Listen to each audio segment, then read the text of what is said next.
Booyah! What's going on, ladies and gentlemen? Welcome back to the Fringe. We were sitting on live stream this last week with my beautiful wife, Mrs. Fringe, showing a video that went viral of Justin Trudeau on his essential Christmas vacation. I mean, the whole year's been a vacation for Justin Trudeau, essentially, since he refused to cooperate with the RCMP, giving documents over for the SDTC scandal, Green Slush Fund. Parliament essentially has been prorogued, regardless of whether Justin Trudeau has done it or not. But now, as he goes over to Red Mountain in British Columbia, people are showing their dismay for Justin Trudeau. They're displaying their lack of confidence in Justin Trudeau, needlessly to say, as the Prime Minister of Canada. Now, as I showed that video on live stream, I often said that this woman in Red Mountain, BC, essentially got what everybody wanted for Christmas, the opportunity to tell Justin Trudeau how they really feel as he's essentially stomped over top of our country.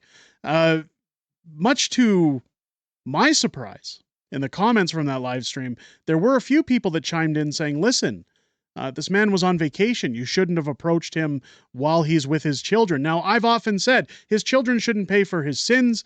Leave the kids out of it. However, people were also saying, where is his security? Where's his big entourage that we pay for? Again, you can see Justin Trudeau kind of talking with what looks to be some kind of secured official at the beginning of the video. We're not here to talk about the video today, but rather the backlash that has come from that video now of people saying that this woman should be doxxed. They've now put her name on full blast on social media. Again, I'm not going to fan the flames of that fire by putting it out there for myself. But essentially, people are trying to make sure that this woman, who probably was already having a hard time making ends meet, cannot continue to by losing her job, by losing any kind of ability to look after herself for simply voicing her dismay to the Prime Minister. And I will say that while there is coarse language, she did it in a very suitable, restrained manner. I asked on the live stream, would you have been as reserved as this person had you have had the chance to talk to Justin Trudeau? So you can see one of Trudeau's children over here to the right. You can see him talking with what looks like some form of either police or security over on the left. Keep in mind that Justin took this vacation with his ex-wife, most likely her new boyfriend, all on the taxpayer's dime. Usually I censor these videos, folks. If you don't want to hear the coarse language, I advise hitting the mute button. But for the satisfaction of Justin Trudeau's reaction and his face suddenly shifting from what this woman had to say, I'm going to leave it in for today's video. Let's take a look at what happened and what went down. Mr. Prime Minister. Yeah. Please get the fuck out of BC. Have a wonderful day, man. Yeah, you suck. So, get out of BC, get the F out of BC, and you suck. Apparently that's worth damnation. Now, as we talk about, if you remember earlier, back, I believe it was in the last year, we had a gentleman approach Crystia Freeland in Alberta very aggressively, where he said, what the F are you doing in Alberta? He then called her a couple of names as she was getting into an elevator. Again, the incident looked staged as we saw Crystia Freeland smiling as she got on that elevator. Of course, she knows what's going to happen from this. There was immense backlash. That man lost his job. That man was forced to apologize. Again, a larger man approaching a woman with no security. I understood to a degree where the backlash was coming from that. But Justin Trudeau has essentially destroyed our country. This is a man, again, who behaves like a millionaire playboy, jet-setting around the world on our dime. He has handed out billions of dollars in corrupt contracts. He refuses to cooperate with the RCMP. Froze bank accounts, by the way. Froze Canadians' bank accounts for protesting the government. Now massive backlash is hitting online. Rebel News reporter, friend of the channel, Sheila Gunn Reid, tweeting out, look, I don't like seeing protests at schools, hospitals, people's houses, but Trudeau knew exactly what he was doing at that ski hill. He was pouring salt in the wounds of Canadians just because he can. Again, I showed a tweet on Friday night's stream of the pleb saying, why would he take his children to that ski hill knowing that Canada is furious with him? Why would he put that target on his back? Again, I will stand on the hill that his children should not have to deal with this. They should not be present for this. Good friend of the channel again, Mike Freedom Honey chiming in. What's crazy is the zealots that are going after this woman for telling him off and speaking for most Canadians.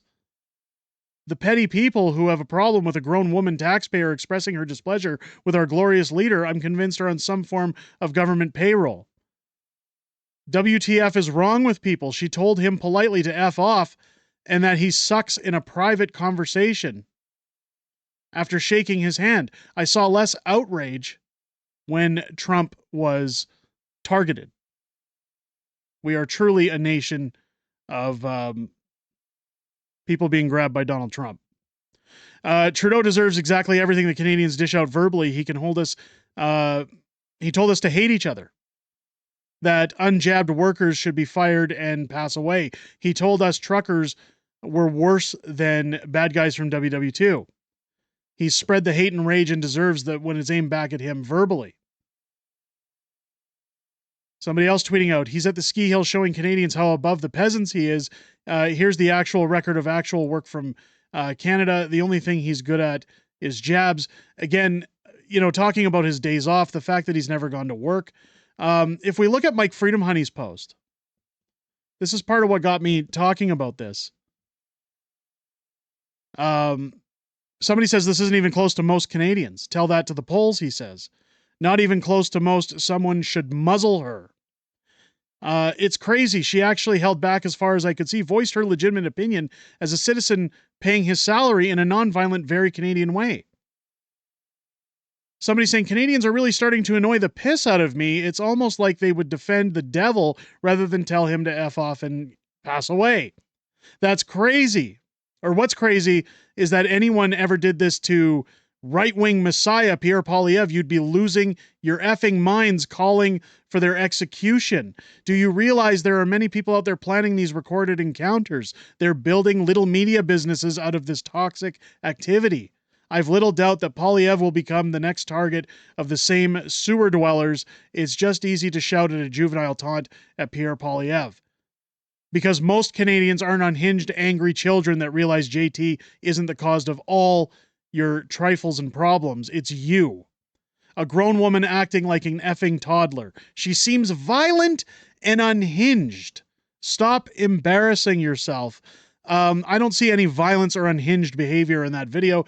The woman was a rage baiter, bound and determined to make her grift cash off you rage consumers. It's hilarious. Again, the comments go more the same in Sheila Gunn Reid's post, but I look, I understand there's bots on these platforms. I understand there's people that still think of Justin Trudeau in a holy light, but let's be honest, ladies and gentlemen. The question of the day here that I ask you, the viewers, please answer in the comments down below.